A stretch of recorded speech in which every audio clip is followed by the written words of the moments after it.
Kanalı bizni tağın muzikal kuşteneş bilen süyündüre hem anın konaklары bizning stüdiyada. Ул да булса, Майдан каналының пиар белгече Эльвира Шакирова һәм җырчы Нәфисә Назарова. Тәкъдим итәр, хуш килдегез, хөрмәтле кунаклар. Кызлар, йолдызлар, сәлам. Эльвира, бу елы нинди җыр чыгардың дип синнән сорыйсы килә, ләкин безнең бүгенге кунакханәнең ул инде йолдызы, аның менә Бараның турдагына сөйләрлек клип хуҗасы ул Татарстан Республикасының җыр һәм бию ансамблендә эшләүче солист кызыбыз ул Нәфисә. Нәфисә, менә зинһар өчен кермә төшләремә. Бу күптәнге җыр, ана инде бер каран ретро дип әйтеп була. Бу җырның менә зинһар өчен кермә төшләремә сиңа туры килә торган ягы бармы? Катлау сыра булды бу. Юк. Юк Туры килми. Аллага шөкер, миңа бу җыр туры килми. Һәм нишен шушы җырда тукталдыгыз сез? Нишен аны сөйләргә булдыгыз? Чөнки сүзләре мәгънәле, көе матур. Ул җырны Венера Ганева башкаруында мин яраттым һәм укыганда шулай яздырдым. Менә шушы 15 артист арасында үз исемегезне күрүгә шатландыгызмы? Һәм менә шушы клип турында да сөйләп китик әле. Әйе, бик шатландым. Бик сөендем шундый популяр артистлар арасында мине дә сайлаганнары өчен. Мин бик рәхмәтлемен шундый ярдәмнәре өчен, шиксез рәхмәтлемен. Аңа кадәр мин әти-әни ярдәме белән үз акчабызга клиплар төшергәнбез бар иде. Шуңа мин беләм нинди авыр эш икәнен. Зур хезмәт чынлап та. Әйе. Эльвира, Мәйдан телеканалының менә аудиториясын кылашлыйсы килә. Аның соннары якынча билгелеме? Ничә кеше карый сезне күзәтә? Һәм менә бу бит инде бер тулы программа дип әйтергә була, бу 15 клип, 150 сәхнә язмасы.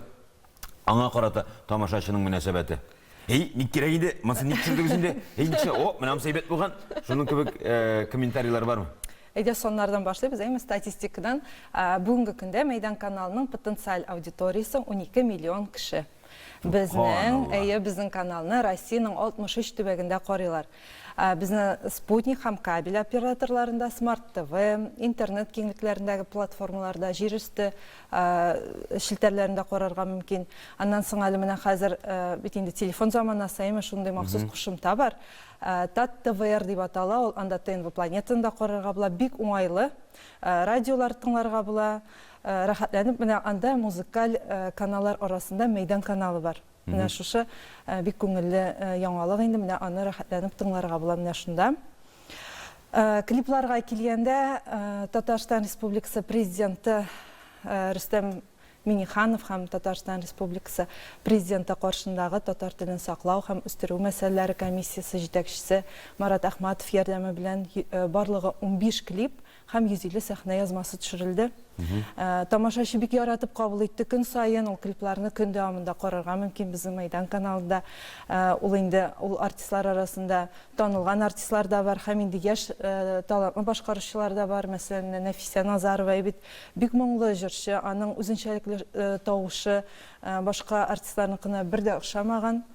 Менә шундый яңалык. Менә мин шунда сорамакчы идем, ничек менә сайлап алына менә шушы яшь җырчылар?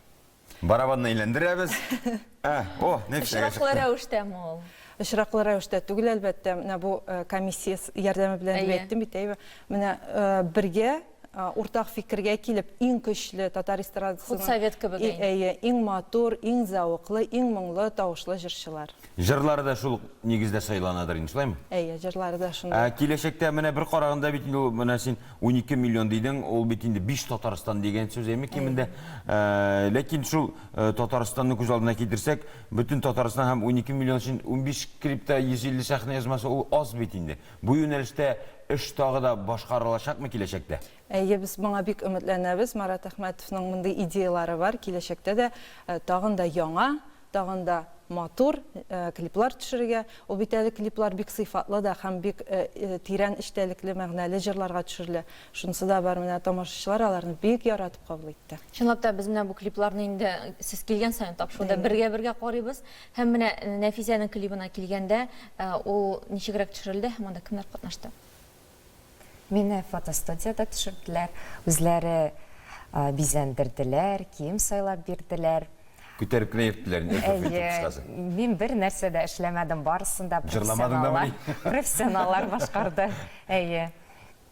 Актерлар, төп геройлар Гөлназ Султанова, Идел Кыямов һәм Азат Закиров. Алар турында да мин шул фотостудияга килгәч кенә белдем. Миңа бик матур фотоларын күрсәттеләр, матур кадрларын. Бу бит именно шәхси юнәлеш. Моны инде сольный, ягъни тозлы дип әйтәләр, әйме, карьера дип тә атап була. Үзең җыр һәм дә бию дәүләт ансамблендә эшләп, син кайсын сайлар идең? Эшләгән килеш әле менә. Үзең генә аерым җырлаунымы яки ансамбльдә эшләүнеме? Икесен дә бергә берләштерергә кирәк дип уйлыйм. Рәхмәт, тәүге клибың түгел икән аңладык, өстәүле булсын иң мөһиме. Хәзер барыбызның да премьера көтә. Нәфисә Назарова, зинһар өчен кермә төшләремә. Рәзил Вәлиев сүзләре, Резидә Ахиярова көе.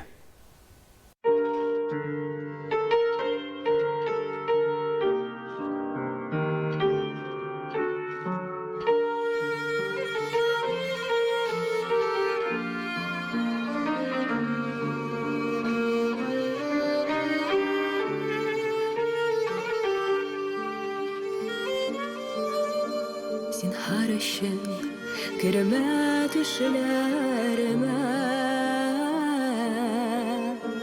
min bitini küpten anlattım.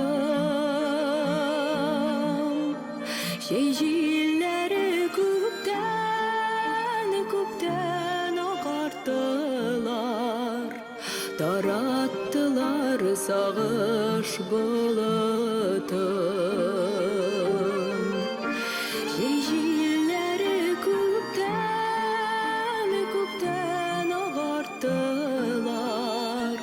Tarattılar sağış bulutun.